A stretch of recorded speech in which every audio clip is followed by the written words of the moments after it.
Welcome to the Ohrion Reacts. With today's special guest, we have Jonathan Vigil from The Ghost Inside. Amazing lead singer. I've been listening to these guys for quite some time. Engine 45, so one of my favorite songs, but Light Years on the new album has really caught my ear, especially when I found out that Cody from Wage War helped produce this, and a couple other producers was some great help on this album as well. So really cool chats with them. I just wanted to put out a little bit of an intro. I'm going to be posting some cool extra footage as well from the shows that I go to with this kind of stuff. I had the privilege to have a photo pass, do some video, and we picked up one of these awesome cameras that I've been playing around with at the last show, this one here, and some 360 stuff. So I had some really cool footage that I really wanted to just drop in here. Some of the stuff from the show, got to hang out during their VIPs and kind of be a fly on the wall and see what was kind of going on with that. But in this interview, we had a lot of fun talking about the new album, their Parkway Drive tour that's coming up in Australia with I Prevail, which is pretty cool. Some video game talks and lots more about music and what's been going on in Vigil's life. So sit back, relax, hang out with us. Let us know what you guys are thinking and some, I don't know, comment something down below what you would like for the Ghost Inside to answer if I did miss some stuff. I only had so much time with them, so to cram all these questions in such a little bit out of time and without getting flustered, I mean, this turned out awesome. Had a great time with them. So guys, please hang out, hit that subscribe button, like this video, but also let us know down below what your favorite song is off of this album. And Vigil actually talks about that, and I'm very surprised how many people have so many different favorite songs from this album. That's when you know it's a gooder. So without further ado, guys, enjoy the interview. How's it going? It's going good, man. How are you? I'm good. I'm good. Stressful drive in, but I just want to make it sure I was in. I'm a very punctual guy, so I'm like, I don't want to be late for stuff. Sure. So, hell yeah. So here we are. You guys are here in Toronto at the History with some amazing bands. Paleface, Bleed From Within. How's it going so far? Great American Ghost, too. Great American Ghost. Yeah. Yes, that's right. No, it's been good. The tour's been great. The shows have been so much fun. Been a good mix for us playing some songs off the newest record we just put out, playing, we have 6 records now, so playing stuff from every record and all the old stuff. It's been good, man. It's been good. Dude, I've been like a kind of a long time fan. Like I know a lot of your older stuff as well, but the new stuff has been slapping. Like the new album. Thank you. Fantastic. I think my favorite song on that is probably what was it? It was Light Years. Light Years, yeah. Banger. And Cody, yeah, you guys produced that one. Yeah, that's my favorite song on the record too. I think sick. That is the all the best parts about The Ghost Inside just cranked up to 11. Like it's got the melodic guitar lead, it's got like fast parts, it's got a really good chorus, got a load, breakdown, screaming stuff. So it's my favorite song on the record. And yeah, we did that one with Cody from Wage War. So I'm a huge Wage War fan. And I always hear, and I honestly didn't catch it. I didn't catch like the Cody production in this one. So how is it working with Cody? Like, I just love how he's worked like Falling in Reverse and a bunch of other bands as well. What's the process like on that with working with him? Well, we went into a bunch of different writing sessions for this record. We worked with a lot of different people, and Cody specifically, we flew out to Nashville, Tennessee, where he lives. And he has a studio in his house, and we kind of just got down and we were kind of vibing out a song, and we were just kind of him and Chris and Andrew were kind of just throwing guitar parts around, and then and just built that song, and it got to a point where it was time for vocals. And I'm more of a lyric writer and less of like an actual song structure guy, so I don't know how to write melodies. Like that's never been my thing. So he helped to write the melody, and then he kind of structured like the like how the screaming parts should go, like da da da da da, and then I kind of filled it in with lyrics and stuff, and it ended up being really cool. We did that song and we did Split, so we did 2 songs with him in 3 days. Oh, maybe I heard it in Split then. That's really cool. I really enjoy Split. So your album name is called Search For Solace.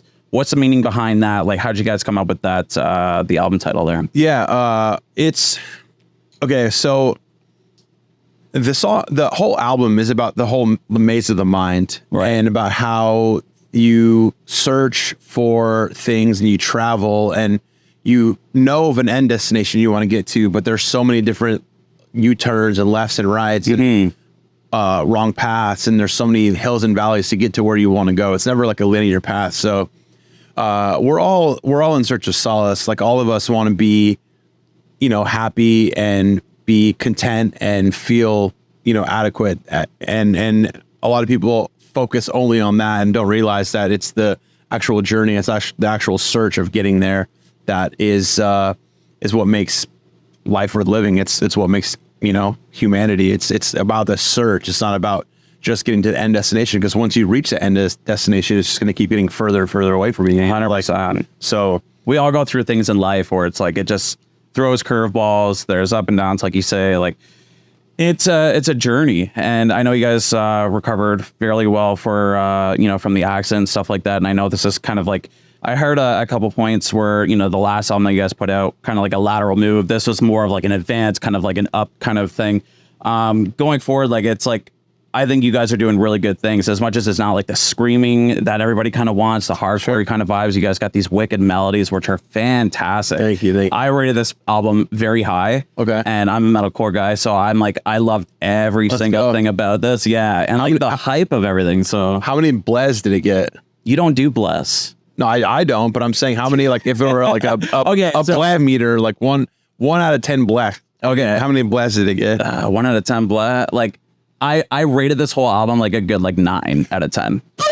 But it's kind of funny because like we're watching it and like doing the album reaction online and stuff like that, and you're the yeah guy. I love to throw yeah. I do love Yaz. But every time we were listening to it, I'm like, I just threw him like my own bleh. Yeah, I'm like, missed bleh opportunity. Yeah. So it's a lot of fun. There's a definite few missed opportunities. Yeah, there could have been parts where I could have been more bleh-y, but it's funny because like people are asking me, they're like, I got a song for you, but it doesn't have a bleh in it. I'm like, man, I'm always down to check a song without a bleh. Yeah, I'm always gonna want to add blehs to it. Yeah, man, maybe next time, maybe I'll talk to Chris. Be like, get him in there, get that bleh going.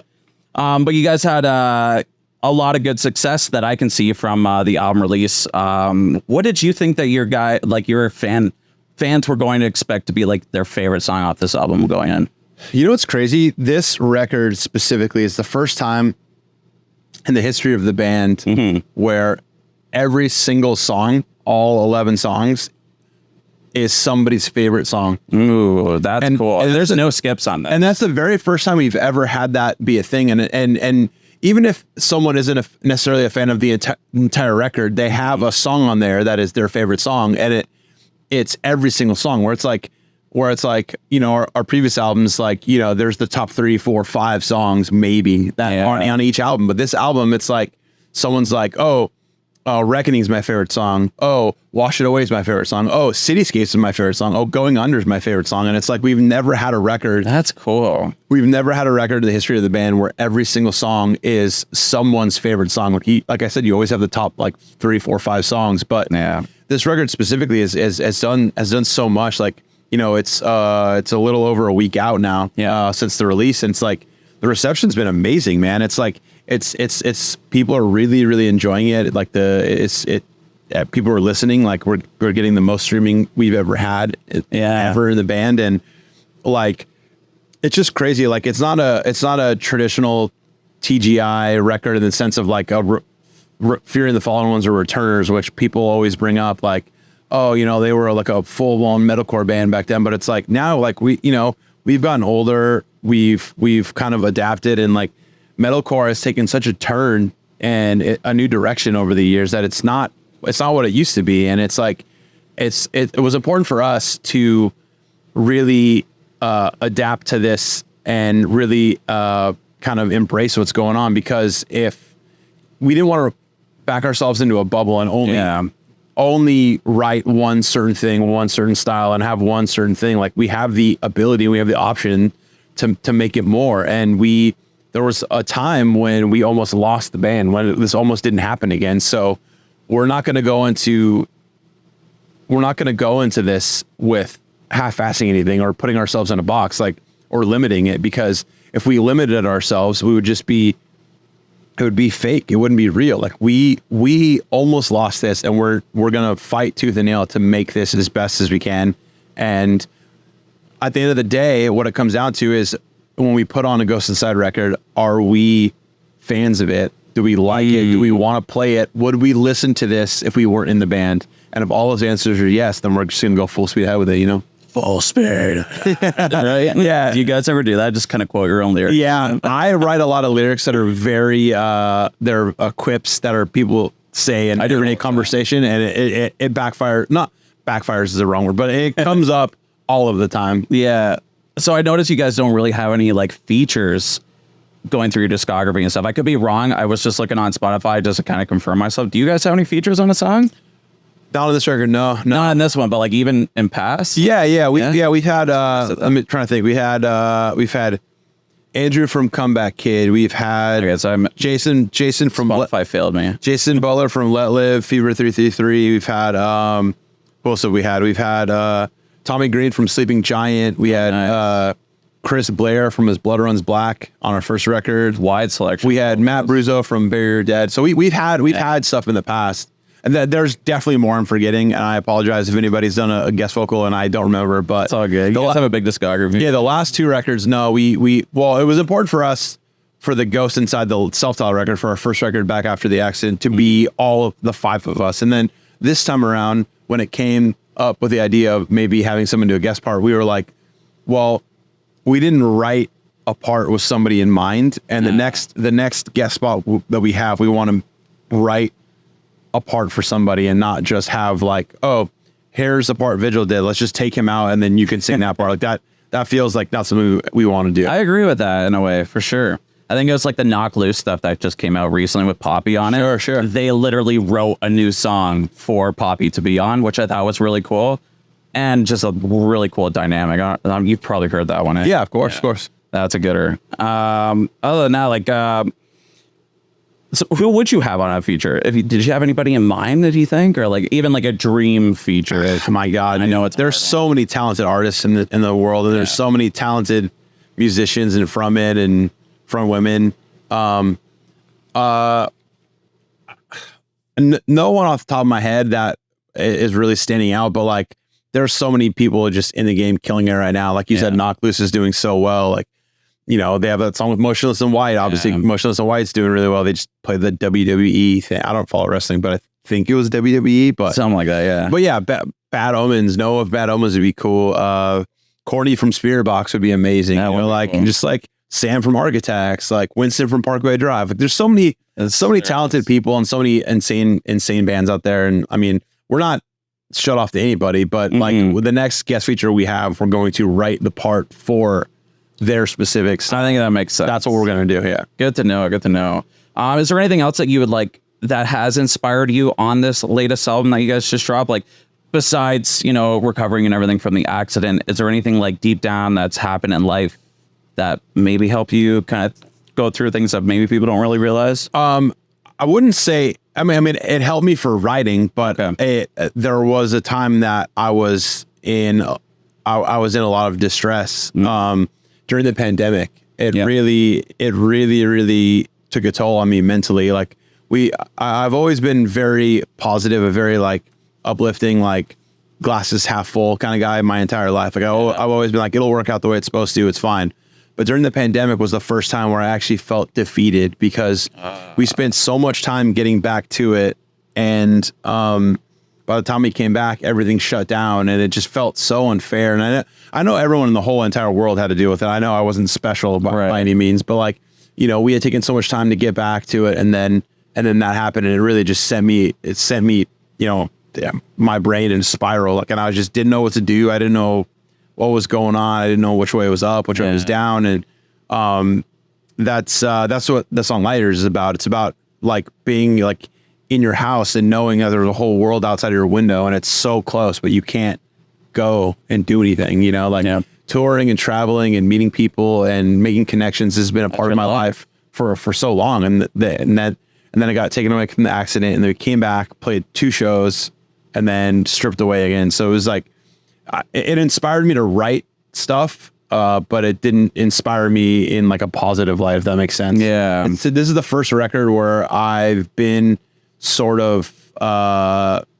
where not every song has come to like a resolution. Like usually like we have like songs that like have a topic, and then it has a conflict, and then it has a resolution at the end. And this one, there are a couple of songs that just kind of they leave you feeling like, you know, like what if things don't work out like they're supposed to? What if things don't go your way? Like, and that's the first time I've ever experienced that. So there's definitely new topics that we've explored on this record for sure. That's cool. No, it sucks to hear you guys go through that. I was kind of the same way with the whole thing. I ran a window tinting business before doing YouTube and stuff, and then kind of stumbled into this and selling and doing everything else, and like just strictly doing this, being in a house during COVID with no one else around, moving away an hour away. It was tough. It's rough, dude. And like I said, I'm not special in that. I know everyone deals with that, but that was the first time in my life where I've experienced those kind of things. Yeah. It was just like, when's it gonna end? You know? I feel that, man.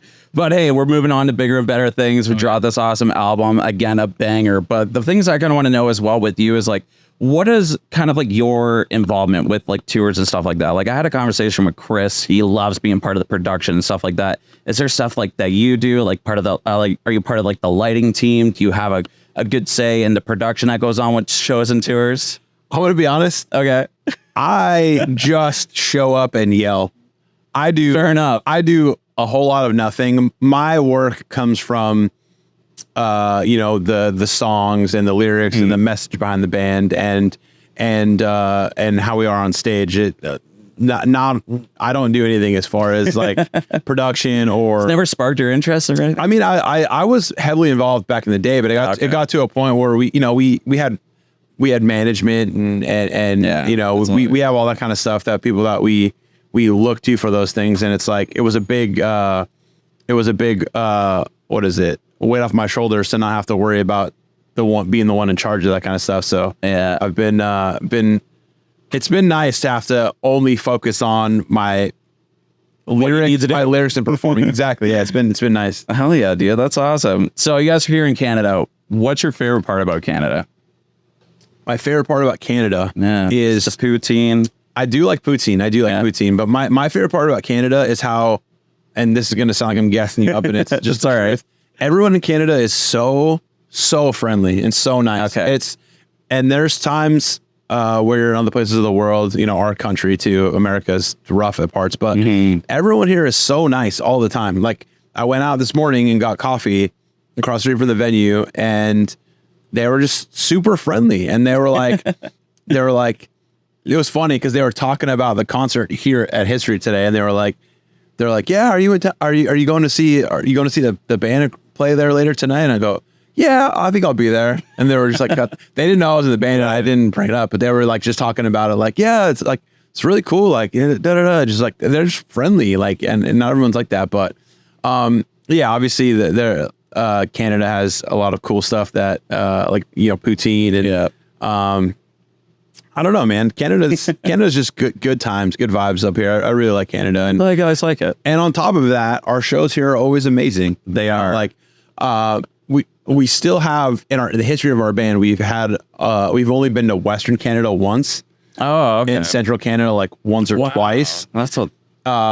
95% of the touring we've ever done out here has been Toronto and Montreal. Right. And Montreal is good. Montreal is the hardcore vibes. Sick. Yeah. And then we played Quebec City last year, and that was nuts, dude. That was wild. But as far as like Central and Western Canada, we've only played there once. So wow. I would love to get back to, you know, make our way to the mid and the west. Make our way downtown. Exactly. Yeah. So I know you're a big Slipknot fan. Have you seen the new masks? And what are your opinions or thoughts about who the new drummer is going to be? Didn't they confirm who it was? I want to say they did, but I'm not 100,000%. But it's like Eloy or something. Yeah. So our band is big Slipknot fans. Our player's from Iowa, and no offense to Iowa, but he's like, that's all we have. Like, let me take it. Let me have it. So Slipknot, serious, dude, you got it. But we just watched videos of them playing their first show, but they played they played Sick New World, but before that they played like a 600 people show, and they all dressed with their old masks, and they all like just looked like, you know, back in the day, like late 90s jumpsuits and everything. Yeah, it looked so sick, and I wish we were home to go to that because we absolutely would have went. But I I haven't seen their new setup, but yeah, their new drummer. I don't know if it's fully confirmed, so I don't want to spoil it if it's not. But I think you. I think you were right. I think they were like 98.000,000%. Yeah, something like that for sure. You do video games. You're a Twitch streamer and stuff. I Twitch streamer. Yeah. What do you play these days? I play mostly Valorant. Okay. It's a game that's like Counter-Strike. Oh, but, sick. Instead of it being like, what is it? Terrorists and counter-terrorists. It's two teams. One's attacking, one's defending, one's planting a bomb, one's trying to defuse. The same as that, but each character has different abilities. Whereas like in Counter-Strike, everyone can buy the same guns, buy the same utility, and do the same exact thing. Valorant is different in the fact where each person has their own role and their more own of a ability. strategy. Exactly. It's a good mix of like. To me, it's like a mix of Counter-Strike and Overwatch, where you have characters that have certain abilities and like you work together and stuff. And so mostly, Riot Games is the same company that makes League of Legends, makes Valorant. So I mainly play that, and then I also stream a game called Hearthstone. Yep, I'm a big card gamer, big card gamer. Like Hearthstone was my first trading card game. It's like 10 years old now. Like, it's got into that. I play Magic because of that. I started playing Disney Lorcana because of that. Oh, okay. It's really fun. I know it sounds I know it sounds childish, but it's like it's pretty fun. I play like turn-based RPGs on my phone sometimes, and there's like a Disney and a Marvel one and stuff. I'm like, this is kind of cool, but you get the concept of it. No, the game's great, and so if you ever come to my stream, you'll see me mostly playing Valorant.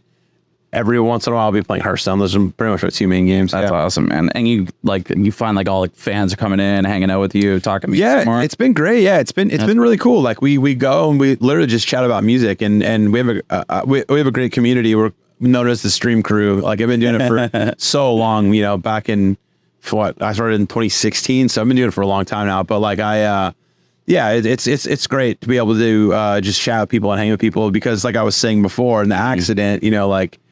We lost so much of our lives, and it was a way for me to still connect, have that like connection to people I would have on the road, but we didn't have anymore. So it was cool for them to be able to pull me out of a place like that where, I was just not doing well, and physically or mentally, and they helped me, and it was just fun, just like chatting, learning about new bands, learning about new music. I think the first time I had heard Paleface, who's on the tour. No way. On stream with someone telling me about Paleface. So I was like, oh crap, let's go. Like, so like, it's just, it's really cool. We have a really cool community, and like, most of them are gamers too, but a lot of people just come and hang out and listen to music and just chat. Just talk about Ghost Inside stuff. So it's been fun. I love that, man. You're also a golfer as well that I see. Sorry, I dug into your Instagram. You're good. Let's get a little personal with them. Who is your dream person that you would love to go golf with? Or do you golf with anybody in the metal scene right now? I am not good at golf, and I don't know much about golf. So I grew up. I grew up playing baseball. So baseball was my game of choice. And then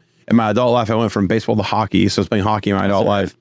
You're in Canada. That's safe to say. Yeah, and just recently I got into golf. So I don't really have like any like golf heroes or anybody that I want to play with. Like I only really know a couple. Like I know like Tiger Woods, John Daly, and Johnny McEnroe. Oh, dude, you know way more than I do. Yeah, Tiger Woods. That's about it. Yeah, so those are the only three I know. But like, me and Andrew go golfing probably like once or twice a month when we're home, and then. We play. We live in Las Vegas, and Shane from Silverstein lives out there, so we play with Shane all the time. He's actually not too far from here. Yeah, he's from Ontario, right? Yeah, cool. Yeah, so we go golf with him, and I love it. It gets us outdoors for 5-6 hours and just shoot the shit, just listen to like 90s alternative, and just play golf. It's been fun. Nice. Yeah, I think it's Aaron from Of Mice and Men. I think he plays a lot as well. Sure. That was like the first time I saw the goalie from San Jose. Shout out to Aaron Dell. He wears one of our Bleghs hats and everything. So that's when I found out. I'm like, holy shit, you say that design, dude. This is cool. That's sick. But I'll wrap up with a couple more questions. Call in, and if you could relieve anything. Sorry, I can't even read my own writing here. If you could relive anything in your music career, what would it be? Relive? Maybe like a time and space, maybe like a specific show or like just a really good time that you were having in your career? Obviously the most important show that we've ever played was our comeback show. Yeah. So I don't think anything's ever going to be able to top that. I think that was the peak of the like my musical career. But I think honestly, probably for me, one of the biggest achievements that we had for a long time was in 2014. We were a main stage band on Warped Tour. Oh, grew up going to Warped Tour. That's cool. Shows, and we did the entire summer on the main stage and just playing with so many amazing bands. And like that was like right when not right when, but we were like really, really popping off then, you know, kind of that oh shit moment, like we're gonna do things. Yeah, we put out Get What You Give in 2012, and then we put out Dear Youth in 2014, and like that Warped Tour was just like a huge catalyst for us, and it's been very fond memories of doing that tour. So I would love to do Warped Tour again. I mean, obviously in better physical condition, I would love to do it. Like now would be really tough, but shit gets harder when you get older, right? Oh yeah, definitely older. I'm noticing that too. Yeah, I'm 40 years old, and it would be tough to go on the road again and do like do it that way. Do it, man. I talk to a lot of people doing this stuff, and I'm like, shit, like you're 35, 40 years old, even the young guys at 25 with families and stuff, and I'm like, I don't know how you do it, man. I mean, I thought I could do that back in the day when I wanted to do be the rock star, but come to think of it now, tour life, living out of a truck, it's tough for sure.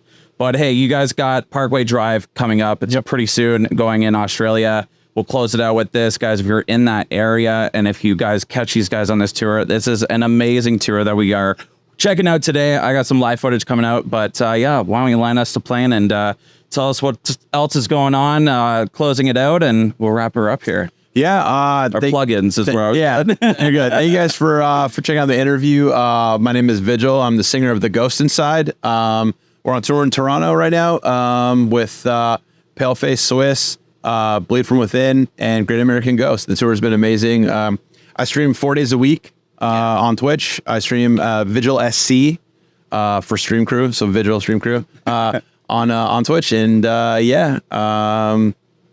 I just appreciate you guys checking this out. Oh yeah, dude. Thanks a lot. I appreciate your time. Yeah, of course. Cheers. Thank you.